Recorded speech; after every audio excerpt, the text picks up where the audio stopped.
All right. Ray Fisher in the news. I meant to bring this up last episode, but I'm glad I waited because now I have Mark here. Ray Fisher says he would need an apology from Warner Brothers for him to consider playing Cyborg again. He was at a convention, MegaCon in Orlando, and he was asked what it would take for him to reprise the Cyborg role again in the DCEU. And he said, that's a complicated question.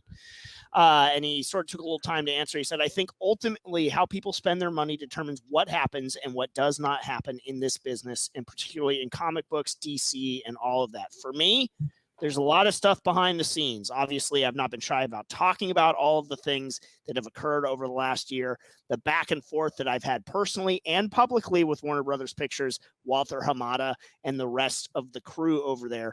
I think it all starts with an apology from Warner Brothers' side of things. There's a lot of really gnarly stuff that has gone down, especially publicly. What Walter Hamada and Warner Brothers Pictures attempted to do professionally and personally during one of the most crucial years for Black people in the history of really humanity is just unacceptable. He went on to say that he would not be supporting any Walter Hamada production until an apology is issued.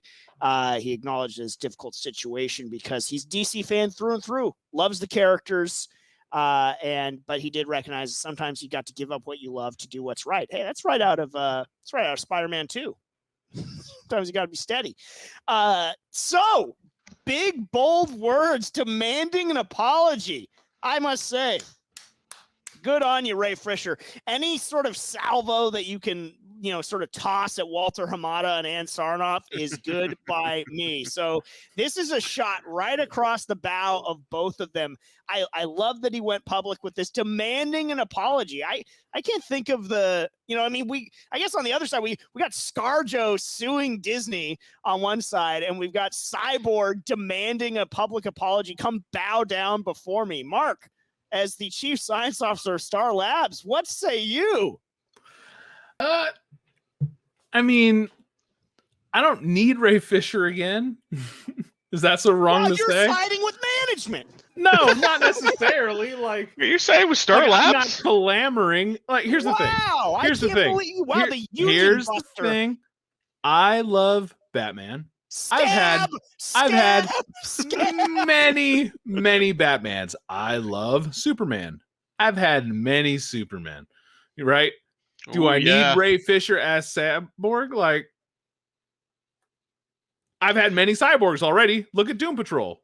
Awesome cyborg. Look at Smallville. Other good cyborg. We've had a fucking guy. I'm just saying, just throw him away. At the same time, they're just all the same, right, Mark? Yeah. The cyborgs all the same. No. It's just at the same time, should people be respectful to the people working for them? Yeah, for sure. But like, I don't know, dude. Corporate greed and shit. Like, I don't know. Mark, are you gonna sway it all under the rug? WB? Can't fight City Hall, can you, Mark? I don't know. It's good on him. Go public. I mean, that's the only way to get things done nowadays. Yeah, unfortunately. Truthfully, I would love to see him get an apology. Will it eventually carry weight? Like, I wonder if Cyborg could be Cyborg without Ray Fisher. I wonder if, I'd agree with that. I think we need to be more open at this point to recasting superhero roles in general. As you see the Robert Downey Jr.'s of the world and the, Hugh Jackmans and stuff move on from their respective characters. The properties have been around many decades before these actors portrayed them. Absolutely. That's important to keep in mind too. Yeah, we shouldn't sideline a character because of a certain actor standing on the shoulders of giants that came before them, like Bob Kane, who created Batman, and that she just really never heard of him. Eat your ice cream, Bill. Anyway, I hope he gets his apology. I wonder if. First of all, let me kick it over to Davis. What do you think when you hear this? I think it's awesome.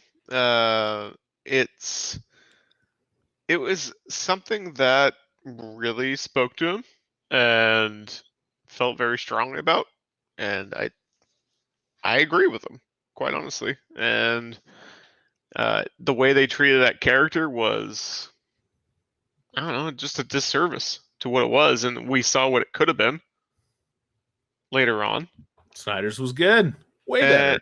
Yeah, and they just cut it all out, and I would be pissed too. You get that original Cyborg version in the movie in the theatrical release, and then we see what it could have been. Yikes! Yikes! Complete disservice.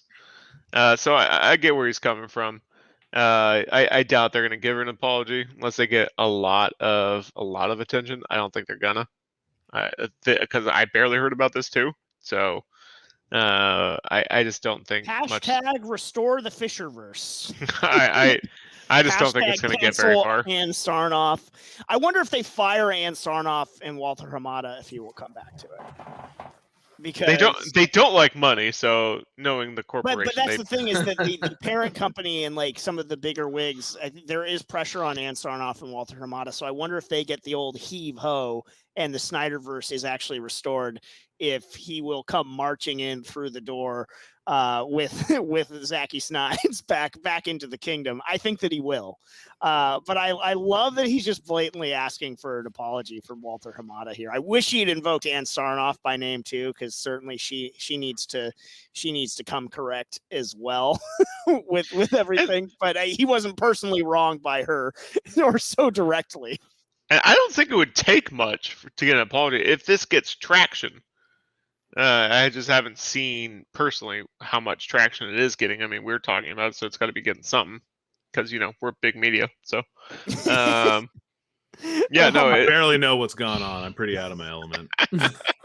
It's from Star Labs, Mark.